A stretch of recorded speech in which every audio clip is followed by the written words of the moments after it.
నమస్తే రమేష్ అన్న, ముందు పోవే ఎత్తుకోబడదు.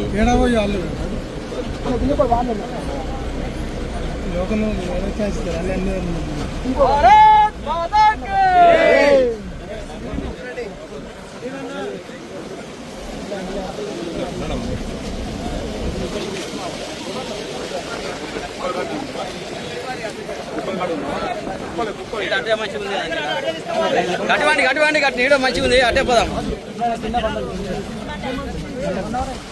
నీడ కట్టు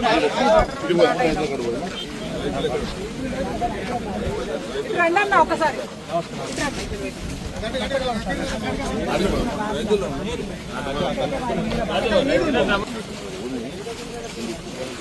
ఇక్కడ ఏమైందా మల్లెపల్లి ఇక్కడ ఉన్న కొంతమంది కాంగ్రెస్ నాయకులు అగ్రికల్చర్ ఆఫీసర్లు ఈ మార్కెట్ కమిటీ ఆఫీసర్లు కలిసి మహారాష్ట్ర నుండి 1400 రూపాయల క్వింటల్ వరి కొనుకొచ్చి ఇక్కడ మల్లెపల్లి చుట్టుపక్కల గ్రామ పంచాయతీలో ఇక్కడ కక్షి చేసి ఇక్కడ కొంటున్నట్టు చేసి ఇక్కడ మన రేటుకి ఇక్కడ అమ్ముతున్నారు. మొన్న విజిలెన్స్ వాళ్ళు 8 లారీలు దొరకబట్టినాక కూడా మళ్ళీ 2 రోజులకు మహారాష్ట్ర నుంచి ఒక ట్రాల్ వచ్చింది మన నగరంపల్లిలో అమ్మింది. ఇక్కడ ఉన్న కలెక్టర్ స్పందించాడు, ఇక్కడ ఉన్న ఎమ్మెల్యే స్పందించాడు. దానిని పూర్తిస్థాయి ఎంక్వైరీ అయ్యారు. వాళ్ళ ఇష్టారీతిగా మహారాష్ట్ర నుంచి వడ్లు తెచ్చుడు, ఇలా కాంటాక్ట్ చేసుడు, అమ్ముకోడు. ఈ ఆ వడ్ల ఇక్కడ మాకు అర్థమవుతుంది.